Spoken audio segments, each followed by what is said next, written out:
একটা দেশ যেখানে ছোট বাচ্চাদের শেখানো হয় তারা বড় হয়ে কার রাজনীতি করবে, এই শিক্ষা তাদের দিচ্ছে স্বয়ং শিক্ষামন্ত্রী। তোমরা তোমরা রাজনীতি করবা জায়মা রহমানের সাথে, তাই না? তোমরা কার সাথে রাজনীতি করবা? জায়মা রহমানের সাথে, নাকি? শেষ কয়েক বছরে আমাদের শিক্ষা ব্যবস্থার তেমন কোনো উন্নতি হয়নি। শিক্ষা কারিকুলাম নিয়ে অতিরিক্ত নাটক করা হয়েছে, কিন্তু কোনো লাভ হয়নি। আমাদের বেশিরভাগ স্কুল কলেজগুলোতে ভালো মানের শিক্ষক নাই। তারা কি পড়ায় না পড়ায় কিচ্ছু বোঝা যায় না। যারা পড়াবে তারাই যদি যোগ্য না হয়, তাহলে যোগ্য মানুষ কিভাবে তৈরি করবে? বেশিরভাগ সরকারি স্কুলের অবস্থা খুবই খারাপ। ঠিক মতো ক্লাস হয় না, টিচাররাও রেগুলার ক্লাস নিতে আসে না। কিন্তু এখনো আমরা এই ফালতু এডুকেশন সিস্টেমের উপর নির্ভর করে আছি। অনেক হইছে ভাই, আর না। আলবার্ট আইনস্টাইন বলছে, everybody is a genius, but if you জাজ a fish by its ability to climb a tree, it will live its whole life believing that it is stupid. মানে প্রত্যেকটা মানুষ জিনিয়াস, সবার মধ্যেই কিছু না কিছু করার পটেনশিয়াল আছে। কিন্তু তুমি যদি একটা মাছকে গাছে উঠতে বলো, এই মাছ সারা জীবন চেষ্টা করেও গাছে উঠতে পারবে না। উল্টা এই মাছটা সারা জীবন নিজেকে স্টুপিড ভাববে। আমাদের অনেকের সাথেও এমন হচ্ছে বস। একদম ছোট থেকে আমরা একটা রেসে দৌড়াচ্ছি, একটা কম্পিটিশন, ভালো রেজাল্ট করার competition, golden A plus power competition, ভালো একটা জব পাওয়ার কম্পিটিশন। আর আমাদের মাননীয় শিক্ষামন্ত্রী পড়ে আছেন পরীক্ষার হল আর নকল ধরা নিয়ে। তার বক্তব্য শুধু পরীক্ষার হল কেন্দ্রিক, নকল কেন্দ্রিক। তার প্রত্যেকটা ভিডিওতে শিক্ষার্থীদের ভয়ভীতি দেখানো ছাড়া আর কিছু নাই। মানে ব্যাপারটা একবার বুঝো, এই বছরের এইচএসসি পরীক্ষার ডেট আগে জানানো হইলো আগস্ট মাসে হবে। শিক্ষার্থীরা সেই হিসাবে একটা মেন্টাল প্রিপারেশন নিয়ে নিছে। শিক্ষামন্ত্রী হুট করে বললেন 7 জুন পরীক্ষা, কিন্তু পরীক্ষা কি আসলেই 7 জুন নিতে পারবেন? ওইদিকে জ্বালানির অভাবে স্কুল কলেজে সপ্তাহে 3 দিন করে অনলাইন ক্লাস নেওয়া হচ্ছে। এমনি কতদিন চলবে আমরা কেউ জানি না। আর আপনি একটা ডেট দিয়ে দিলেন। কেমন ডেট? কুরবানির ঈদের 1 সপ্তাহ পর পরীক্ষা। মানে পরীক্ষার্থী বলে তাদের কোনো ঈদ নাই, তাদেরকে ঈদের দিন পড়াশোনা করতে হবে। সেরা বস। এইরকম ভংচং এর আগেও আমরা অনেক দেখছি। সবাই আসে শুধু পরীক্ষা আর রেজাল্ট কেন্দ্রিক একটা উন্নয়ন দেখাইতে চায়। আরে বস, আপনি আগে দেখেন যে আসলেই সমস্যাটা কোথায়। আপনি বললেন কোচিং বন্ধ করে দিবেন, ঠিক আছে, কিন্তু এইটা আগে খুঁজে বের করেন একটা স্টুডেন্টের কেন কোচিং এ যাওয়া লাগে। স্কুলে তার টিচাররা তাকে যেটা পড়াচ্ছে সেটা কেন এনাফ না, এরপরেও তাকে কেন সারাদিন এই টিচারের কাছে ওই টিচারের কাছে দৌড়াইতে হবে? আর সব থেকে বড় কথা, আমাদের দেশের বেশিরভাগ স্টুডেন্ট কেন ডিপ্রেসড? কয়টা স্টুডেন্ট সকালে উঠে খুব হাসি মুখে স্কুল কলেজে যায়? কেউ না। এইদিকে স্কুল কলেজে টিচাররা ভালো করে পড়াবে না কিছুই, কিন্তু অ্যাটেন্ডেন্সের জন্য ঠিকই প্রত্যেকটা স্টুডেন্টকে ক্লাসে যাওয়া লাগবে। এইভাবে একটা স্টুডেন্টের কত সময় নষ্ট হয় একবার ভাবে দেখছেন? আর বাসায় আসে হয় কোচিং এ দৌড়াও অথবা অনলাইন ভাইদের ঘন্টার পর ঘন্টা ক্লাস দেখো। আর অনেক অনলাইন ভাই বেসিক বুঝাইতে বুঝাইতে 1 ঘন্টার টপিককে টানে 10 ঘন্টায় নিয়ে যায়। মানে তোমাকে এরা সারাদিন আর কিচ্ছু করতে দিবে না, তোমাকে সারাদিন ওই পড়ার টেবিলেই বসে থাকতে হবে। যত বেশি ক্লাস তত বেশি সাইকেল, তত বেশি টাকা। আর দিন শেষে রেজাল্ট কি? লাখ লাখ গ্রাজুয়েট বের হচ্ছে, যাদের পকেটে সার্টিফিকেট আছে ঠিকই, কিন্তু একটা সিভি বানাইতে দিলে হাত কাঁপে। 5 বছর ভার্সিটিতে পরেও পাওয়ার পয়েন্ট স্লাইড বানাইতে পারে না, এক্সেলের কাজ জানে না, অথচ সে বিসিএস এর প্রিপারেশন নেওয়ার জন্য বাসায় বই আর পাহাড় বানায় রাখছে। শোনো বস, যেই ছেলেটা ভিডিও এডিটিং করতে চায় তাকে ভিডিও এডিটিং করতে দাও, যে ইউটিউবার হইতে চায় তাকেও একটা সুযোগ দাও, যে রাস্তার পাশে ফুড কোর্ট দিয়ে টাকা কামাইতে চায় তাকেও কখনো ছোট করে দেখবে না। সবাইকে বিসিএস ক্যাডার হইতে হবে না, সবাইকে উচ্চ শিক্ষিত বেকার হওয়ার কোনো দরকার নাই। আজকের ভিডিওটা ডেঞ্জারাস হবে বস, ভিডিওটা পুরাটা দেখবা। আজকের ভিডিওতে আমি একদম রুট লেভেল থেকে দেখাবো আমাদের শিক্ষা ব্যবস্থার মেইন সমস্যাটা কোথায়, কিভাবে তোমাকে একটা বলদ বানানোর প্রসেস চলছে, আর এই ফালতু সিস্টেমের ভেতরে থেকেও কিভাবে তুমি নিজের পটেনশিয়াল কাজে লাগিয়ে সেরা কিছু করতে পারবে। ভিডিওটা লাইক করে দাও, আর তোমরা আমাদের পার্সোনাল হোয়াটসঅ্যাপ গ্রুপ অথবা টেলিগ্রাম চ্যানেলে জয়েন করতে পারো, লিংক কমেন্টে দেয়া থাকবে ইনশাআল্লাহ। তুমি ছোটবেলায় কেমন ছিলে মনে আছে? সব কিছু নিয়ে প্রশ্ন করতে তুমি, এটা কেন হইলো, ওইটা কিভাবে হইলো, তুমি কিউরিয়াস ছিলে, তুমি জানতে চাইতে। কিন্তু বড় হওয়ার সাথে সাথে তোমার এই প্রশ্ন করার ক্ষমতাটাই নষ্ট করে ফেলা হয়েছে। তুমি নিজেকে এই কোশ্চেনটা করো না যে তুমি যেটা করতেছো সেটা কেন করতেছো। আমরা এই কেনর উত্তর বাদ দিয়ে পরীক্ষায় কি আসবে সেটা খোঁজা শুরু করলাম। এই সিস্টেম আমাদেরকে চিন্তা করতে শেখায় নাই, বরং মুখস্থ করতে শিখাইছে। যার উত্তর বইয়ের সাথে যত বেশি মিলবে সে তত বেশি মার্ক পাবে। ছোটবেলায় আমরা সবাই অনেক কিউরিয়াস ছিলাম, আশেপাশে যা দেখতাম সেগুলো নিয়ে বাবা মাকে অসংখ্য প্রশ্ন করতাম। তুমি বুঝতেছো যে এই পড়াশোনা তোমার দ্বারা হবে না, তোমার আগ্রহ অন্য কিছুতে, কিন্তু তুমি নিজেকে এই প্রশ্নটা করতে পারতেছো না যে কেন তবুও তুমি বছরের পর বছর এই প্যারাগুলা বয়ে নিয়ে বেড়াচ্ছ। একটা ছোট বাচ্চার একটু সময় দরকার ছিল, সে যেন নিজেকে এক্সপ্লোর করার সুযোগ পায়, কিসে তাকে ভালো লাগে কিসে তাকে খারাপ লাগে এই ব্যাপারগুলো সে খুঁজে দেখুক। কিন্তু না, বুঝ হওয়ার সাথে সাথেই তাকে এক গাদা বই দিয়ে স্কুলে পাঠিয়ে দেওয়া হইলো, স্কুল থেকে বাসায় আসে হোমওয়ার্ক করো। এই ছোট বাচ্চাটা নিজেকে জানার সুযোগই পাইলো না কখনো। সেও হয়তো অনেক বড় ক্রিকেটার হইতো একদিন, অথবা অনেক বড় বিজনেসম্যান হইতে পারতো, কিন্তু তার চিন্তা করার শক্তিটাকেই নষ্ট করা হয়েছে এই এডুকেশন চাপে ফেলে। আমাদেরকে জাজ করা হয় একটা নাম্বার দিয়ে। তুমি দুইটা স্টুডেন্টের কথা চিন্তা করো, একজন সারাদিন বসে ভোদাইয়ের মতো পড়াশোনা করে, দুনিয়ায় কি হইলো না হইলো কোনো খবর রাখে না, তার রিয়েল লাইফ কোনো স্কিল নাই, সে এইচএসসি তে গোল্ডেন এ প্লাস পাইলো। আরেকজন খুব ভালো ভিডিও এডিটিং করে, অনেক ক্লায়েন্টের কাজ করে, ভালোই টাকা পয়সা কামায়, কিন্তু পড়াশোনায় তেমন একটা গুরুত্ব দেয় না। সে এইচএসসি তে পাইলো জিপিএ 4.63। এই 2 নাম্বার ছেলেটা এই সোসাইটির চোখে একটা খারাপ স্টুডেন্ট। সে যতই স্কিলড হোক কেউ তাকে সিরিয়াসলি নিবে না। কিন্তু এরকম অনেক জিপিএ 5 পাওয়া স্টুডেন্ট আছে দুনিয়ার ভোদাই, কোনো রিয়েল লাইফ স্কিল নাই, কথাও বলতে পারে না ঠিকভাবে, ওই পারলে ম্যাথও মুখস্থ করে এক্সামে যায় মারা দেয়, তার কোনো প্রবলেম সলভিং এবিলিটি নাই। এইরকম একটা ছেলে যখন ভার্সিটি থেকে গ্রাজুয়েট করবে তখন তাকে বেকার বসে থাকতে হবে, এতে কোনো সন্দেহ নাই। এখনকার সময় আর 10 বছর আগের সময় এক না বস, অনেক কিছু চেঞ্জ হইছে। এআই যেই লেভেলে ডেভেলপ হচ্ছে প্রত্যেকটা দিন কোনো না কোনো আপডেট আসতেছে, কিন্তু আমাদেরকে এখন ওই মার্ক আর গ্রেডের লোভ দেখায় বাস্তব দুনিয়া থেকে ডিটাচ করে রাখা হয়েছে। মানে তোমার প্রবলেম সলভিং এবিলিটি, তোমার থিংকিং প্রসেস, তোমার স্কিলস কিছুই ম্যাটার করে না, ম্যাটার করে শুধু তোমার জিপিএ। আর ছোট থেকেই তোমাকে এটা বোঝানো হয়েছে যে তুমি শুধু ভালো করে পড়াশোনা করতে থাকো, ভালো রেজাল্ট করতে হবে, পাবলিকের একটা সিট মারে দিতে হবে, তাইলেই তো লাইফ সেট, এর বাইরে তো আর কিচ্ছু করার দরকার নাই। তুমি বসে আছো বই নিয়ে, বইয়ের লাইন আন্ডারলাইন করতেছো, ভাই এটা খুব ইম্পর্টেন্ট, এইটা থেকে এমসিকিউ আসবে। কবিতার লাইন মুখস্থ করতেছো, খুব বেসিক বুঝতেছো, সিলেবাস শেষ করতেছো। এই সিলেবাস শেষ করতে যায় তোমার বয়স হয়ে গেছে 25। গ্রাজুয়েশন শেষ করে বেকার বসে আছো তুমি, কারণ তোমার কমিউনিকেশন স্কিল নাই, তুমি বেসিক এআই টুলস গুলো ইউজ করতে পারো না, তোমার প্রবলেম সলভিং মাইন্ডসেট নাই, তুমি পাওয়ার পয়েন্টে একটা প্রেজেন্টেশন বানাইতে পারো না। তুমি তো বস এতদিন মুখস্থ করে সিলেবাস শেষ করছো। এই এডুকেশন সিস্টেমের সবথেকে বড় সমস্যা কি জানো? এই ব্যাকডেটেড কারিকুলাম। একটা ফোন 2 বছর চালাইলে পুরাতন লাগে, আর যেই শিক্ষা নাকি জাতির মেরুদণ্ড সেই শিক্ষা কারিকুলাম বছরের পর বছর একই রকম আছে, কোনো আপডেট নাই, কোনো মডিফিকেশন নাই। সামনে অনেক ভয়াবহ সময় আসতেছে বস, এআই অনেক জব রিপ্লেস করে দিচ্ছে। এই সময় তারাই টিকে থাকতে পারবে যারা প্রপারলি এআই টুলগুলো ইউজ করতে পারবে। এখনো যদি আমরা ওই ব্রিটিশ আমলের এডুকেশন সিস্টেমের উপর ডিপেন্ড করে থাকি তাহলে তো মারা খাবই। আমি জানলাম না কোন কবি কত সালে জন্মাইছে মরছে, আমি জানলাম না অমুক কবিতার অমুক লাইনে কবির কি মনোভাব প্রকাশ পাইছিল, আমি জানলাম না ভিএলসি মিডিয়া প্লেয়ার ইনস্টল করতে কয়টা ধাপ পার করতে হয়, আমি জানলাম না শিক্ষা পরীক্ষায় সোডিয়াম কোন রং দেয়, তাতে কি সমস্যা হবে আমার? এগুলো আজাইরা জিনিস আমি কেন আমার মাথায় রাখবো? কেন আমি অর্গানিক কেমিস্ট্রির হাজার হাজার রিঅ্যাকশন মুখস্থ করতে যাব? যাদের ভালো লাগে করুক তারা, আমার ভালো লাগে না ভাই, আমি এগুলো পড়তে পারবো না, দ্যাটস ইট। সেম সময় আমি যদি ভাইব কোডিং এ দেই, সেম সময় আমি যদি কন্টেন্ট ক্রিয়েশনে দেই, সেম সময় আমি যদি অ্যাফিলিয়েট মার্কেটিং এ দেই, আমি একদিকে যেমন ভালো টাকা পয়সা আর্ন করতে পারবো, অন্যদিকে রিয়েল ওয়ার্ল্ড সম্পর্কে আমার মারাত্মক একটা ধারণা হয়ে যাবে। তাহলে কি দরকার আমার জীবন যৌবন নষ্ট করে ত্রিকোণমিতির 100টা সূত্র মুখস্থ করার? কি দরকার অর্গানিক কেমিস্ট্রির আজাইরা 100টা বেহুদা বিক্রিয়া মাথায় নিয়ে ঘোরার?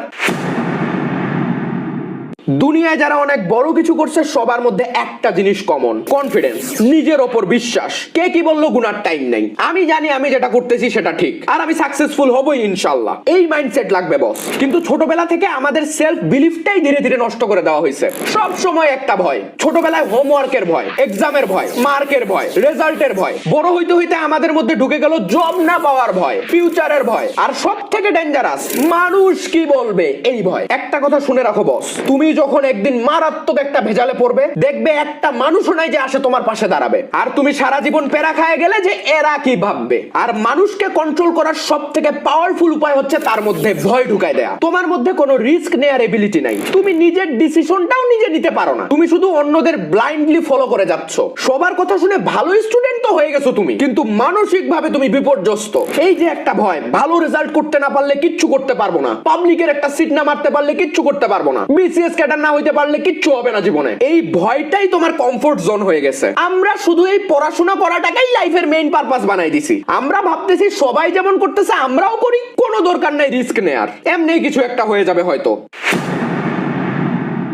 আল্লাহ তোমাকে দুনিয়ায় পাঠাইছে একটা সব থেকে পাওয়ারফুল জিনিস দিয়ে, স্বাধীনভাবে চিন্তা করার ক্ষমতা। এটা একটা মানুষের সব থেকে পাওয়ারফুল উইপেন। তোমার চিন্তা করার ক্ষমতা আছে, নিজের মতো কিছু করার ক্ষমতা আছে, নিজেকে এক্সপ্লোর করার ক্ষমতা আছে, কিন্তু এই এডুকেশন সিস্টেম তোমার এই ক্ষমতাটাই নষ্ট করে দিল। তোমাকে ছোট থেকে বলা হয়েছে তুমি শুধু ইনস্ট্রাকশন ফলো করবে, টিচাররা যা বলতেছে শুধু সেইটাই শুনবে। একটা ক্লাসে 60 জন স্টুডেন্ট, সবাইকেই সেম সাবজেক্ট পড়তে হবে, সেম এক্সাম দিতে হবে, পরে সবাইকে এই রেজাল্টের বেসিসেই জাজ করা হবে। আমাদের বাপ মায়ের বিরাট স্বপ্ন থাকে যে পোলায় সরকারি চাকরি করবে একদিন, পোলা বিসিএস ক্যাডার হবে। কেন এই সরকারি চাকরিকে এত বেশি গ্লোরিফাই করা হয়? কারণ এই চাকরিতে একটা সেফটি আছে, একবার পাইলে সারা জীবন আর চিন্তা নাই। অনেকের ভালো লাগতে পারে সরকারি চাকরি, কিন্তু যাদের ভালো লাগে না, যারা নিজে থেকে কিছু করতে চায়, তাদেরকে সাপোর্ট করার তো কেউ থাকে না। পোলা বিসিএস ক্যাডার শুনলে সবার একদম দাঁড়ায় যায় চেতনা, কিন্তু পোলার ভিডিও এডিটিং এজেন্সি আছে, মাসে 2-3 লাখ টাকা কামায়, তাতে কি? এগুলা কাজের তো কোনো গ্যারান্টি নাই, এগুলা বেলা আজকে আছে কালকে নাই, এরকম একটা চিন্তা ভাবনা আমাদের। সারা জীবন এই সেফটির পিছে ছুটতে যায়, আমাদের জীবন যৌবন সব শেষ হয়ে যায়। আমরা গোলামিকে খুব বেশি গ্লোরিফাই করি।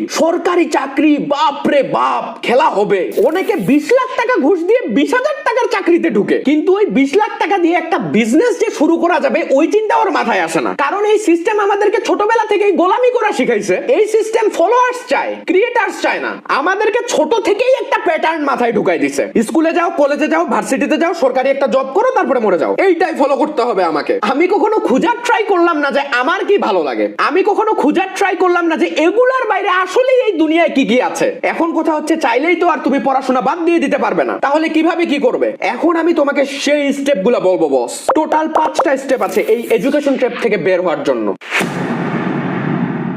আমাদের ডিগ্রি আছে কিন্তু জব নাই, জিপিএ আছে কিন্তু স্কিল নাই। এতদিন আমাদের মধ্যে একটা বিশ্বাস ঢুকায় দেওয়া হয়েছে যে মিডল ক্লাস একটা মানুষের ভালো লাইফ লিড করার একমাত্র উপায় তাকে পড়াশোনা করতে হবে। এই পড়াশোনা ছাড়া অন্য কোনো বিকল্প নাই। সবার আগে এই ধরনের চিন্তা ভাবনা থেকে বের হতে হবে বস, কারণ তুমি কোনো মতো খেয়ে পরে বাঁচে থাকতে চাও না, তুমি সেরা কিছু করতে চাও জীবনে। তাই আজকে থেকে মনে করবে এই পড়াশোনা তোমার লাইফের জাস্ট একটা পার্ট, এর বাইরেও লাইফে অনেক কিছু আছে, কোনো প্যারা নাই। প্রতিদিন পড়াশোনার জন্য একটা স্পেসিফিক টাইম রাখো, দিন রাত বই ধরে বসে থাকতে হবে না, দিন রাত অনলাইন ভাইয়ের বেসিক বুঝানো ঘন্টার পর ঘন্টা ক্লাস দেখতে হবে না। তোমাকে টাইম ম্যানেজ করা শিখতে হবে। মিনিমাম যতটুকু সময় এই পড়াশোনায় দেয়া দরকার অতটুকু সময় পড়বে। ওই যে বললাম, নিজের চিন্তা ভাবনা পরিবর্তন করতে হবে। এর জন্য তোমাকে বেশ কিছু সেলফ হেল্প বই পড়া শুরু করতে হবে বস। এগুলা পড়লে তুমি অ্যাকচুয়ালি লাইফের মিনিং বুঝতে পারবে। এখনকার দুনিয়ায় একটা জিনিস পাওয়া খুব ইজি, সেটা হলো নলেজ। ইউটিউব আছে, চ্যাট জিপিটি আছে, জেমিনাই আছে, তুমি যা শিখতে চাও সবকিছু রিসোর্সেস ফ্রিতেই আছে। তোমাকে জাস্ট সময় নিয়ে এগুলো এক্সপ্লোর করতে হবে। তুমি চ্যাট জিপিটি কে যায় বলো 2026 এর মোস্ট ডিমান্ডিং 10টা স্কিলের লিস্ট দিতে, এগুলা নিয়ে একটু ঘাটাঘাটি করো, কোনটা তোমাকে ভালো লাগতেছে দেখো। কোনো একটা স্কিল চুজ করার সময় দেখবে সেটাতে তোমার অ্যাকচুয়ালি ইন্টারেস্ট আছে কিনা, সেটার মার্কেট ডিমান্ড কেমন অথবা ইনকাম পটেনশিয়াল কেমন। আমরা বেশিরভাগ মানুষ জব হিসেবে এমন কাজগুলা বেছে নেই যেগুলাতে আমাদের কোনো ইন্টারেস্ট নাই, শুধু টাকার জন্য করি। মানে ছোট থেকে তুমি বড় হইলে পড়াশোনার টেনশন মাথায় নিয়ে, তারপর যাও একটা জবে ঢুকলে ওই জব তোমার ভালো লাগে না। সকাল থেকে বিকাল পর্যন্ত কি আজাইরা কাজ করতে হয় তুমি নিজেও বুঝো না, এগুলা প্রত্যেকটা দিন তোমার বিরক্ত লাগে। তাই এটা খুব ইম্পর্টেন্ট, নিজের ইন্টারেস্টের জায়গাটা খুঁজে বের করা। সময় লাগলে সময় নাও, কিন্তু ভুল ক্যারিয়ার চুজ করিও না বস। যেই কাজ করে তুমি মানসিকভাবে ভালো থাকতে পারবে, যেই কাজ করে তুমি অ্যাকচুয়ালি গ্রো করতে পারবে, সেটাকেই তোমার ক্যারিয়ার হিসেবে চুজ করো। আমি অনেক কিছু জানলাম, অনেক কিছু বুঝলাম, কিন্তু আমি প্র্যাকটিক্যালি ওই কাজটা করার জন্য কোনো স্টেপ নিচ্ছি না। এই ভুলটা তোমার সব স্বপ্ন শেষ করে দিতে পারে বস। আমরা ভাবি অনেক সময় আছে, কালকে থেকে শুরু করব, ওই কাল আর কোনোদিন আসে না। তাই আজকে থেকে একদম সিরিয়াসলি কাজ শুরু করে দাও। যে কোনো একটা স্কিলে ফোকাস করো, প্রতিদিন একটা ফিক্সড টাইম রাখো সেটা শেখার জন্য। যেভাবেই হোক 1 থেকে 2 ঘন্টা ম্যানেজ করো। আমরা টিউটোরিয়াল দেখেই অনেক সময় নষ্ট করে ফেলি। আরে বস, টিউটোরিয়াল দেখে তো তোমার স্কিল ডেভেলপ হবে না, তোমাকে প্র্যাকটিক্যালি কাজটা করতে হবে, তোমাকে প্র্যাকটিস করতে হবে। ধরো তুমি ভিডিও এডিটিং শিখতে চাচ্ছ, এখন তুমি শুধু এর ওর টিউটোরিয়াল দেখেই সময় নষ্ট করতেছো। তুমি যে কোনো একটা এডিটিং সফটওয়্যারের বেসিক টুলগুলো বুঝে নিয়েই প্র্যাকটিস শুরু করে দাও। এই প্র্যাকটিসিং এ তুমি যত ফাস্ট যাইতে পারবে তোমার গ্রোথ হবে তত ফাস্ট। এর পরের কাজ হইলো তোমাকে পোস্ট করতে হবে। তোমার যখন মনে হবে যে তুমি মোটামুটি একটা লেভেলে পৌঁছাইছো, তখন তোমার কাজগুলো মানুষকে দেখাও। যেমন ধরো তুমি গ্রাফিক্স ডিজাইনিং এর কাজ শিখছো, তোমার ডিজাইনগুলো গ্রাফিক্স ডিজাইনিং রিলেটেড যে গ্রুপগুলো আছে ফেসবুকে, সেখানে পোস্ট করে দাও। সেম ভিডিও এডিটিং শিখলে তোমার এডিট করা ভিডিওগুলো পোস্ট করা শুরু করে দাও। প্রত্যেকটা দিন একটু করে ইমপ্রুভ করার ট্রাই করো। এইভাবে 6টা মাস সময় দাও, দেখবে খেলা হয়ে গেছে বস।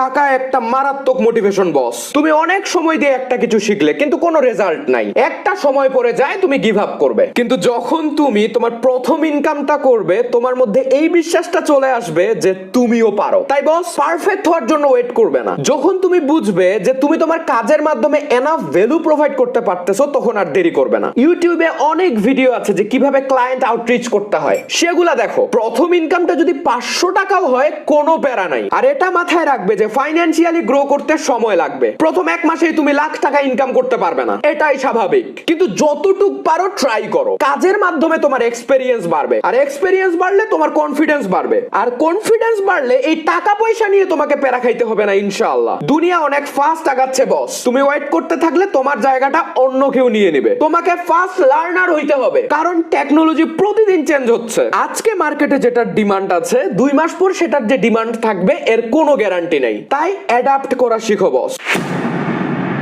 তুমি কি করতেছো, তোমার ফিউচার প্ল্যান কি, এগুলা কাউকে বলার দরকার নাই। ধরো তুমি এআই এজেন্ট নিয়ে কাজ করতেছো, তুমি বুঝতেছো যে 2026 সালে এটা মারাত্মক ট্রেন্ডিং একটা স্কিল, একটু সময় দিলে খুব ভালো করতে পারবে তুমি এই ফিল্ডে। এখন এই ব্যাপারগুলো তুমি তোমার বাবা মাকে এক্সপ্লেইন করতে গেছো, তারা এই ব্যাপারগুলো বুঝবে না, এটাই স্বাভাবিক, কারণ তাদের যুগ আর এখনকার যুগ এক না। তুমি এটা সব সময় মাথায় রাখবে যে জীবনে অনেক বড় কিছু করতে চাইলে তোমাকে মানুষের অনেক কথাই শুনতে হবে। তুমি কারো সাপোর্ট পাবে না ঠিক মতো, মানুষ তোমার কথা শুনে হাসবে, তোমাকে পাগলও বলতে পারে। আমার একটা কথা মনে রাখো বস, যদি তুমি দেখো যে আশেপাশের মানুষ বলতেছে তুমি পাগল হয়ে গেছো, তখন বুঝে নিবে যে তুমি ঠিক রাস্তায় আছো। এখন কথা হচ্ছে তুমি একটা কিছু শিখলে, টাকা পয়সাও ইনকাম করতেছো, তারপরে কি করবে? এই জায়গায় আসে বেশিরভাগ মানুষ স্টাক হয়ে থাকে। তোমাকে গ্রোথ মাইন্ডসেট বিল্ড করতে হবে বস। কোনো কিছুতেই সেটেলড হওয়া যাবে না। নিজের একটা পার্সোনাল ব্র্যান্ড ক্রিয়েট করে ফেলো। যেই জিনিসগুলো তুমি জানো, যেই ব্যাপারে তোমার নলেজ আছে, সেই নলেজ অসংখ্য মানুষের কাছে ছড়ায় দাও। এক সময় দেখবে যে তোমাকে আর টাকা পয়সা নিয়ে প্যারা খাইতে হচ্ছে না। তুমি নিজের একটা ইউনিক আইডেন্টিটি ক্রিয়েট করে ফেলছো। তখন যদি তোমার মনে হয় যে পড়াশোনা তুমি টোটালি বাদ দিবে, দিয়ে দাও, কোনো প্যারা নাই। আর মনে রাখবে বস, সবার থেকে আলাদা কিছু করতে হলে অনেক সাহসের দরকার, অনেক কনফিডেন্সের দরকার। তাই নামাজটা কখনো বাদ দিবে না। নামাজ তোমাকে ঠিক পথে রাখবে ইনশাআল্লাহ। আর বিশ্বাস রাখবে বস, সৃষ্টিকর্তার উপর বিশ্বাস আর নিজের প্রতি বিশ্বাস। একদিন তুমি সফল হবেই ইনশাআল্লাহ। আল্লাহ হাফেজ।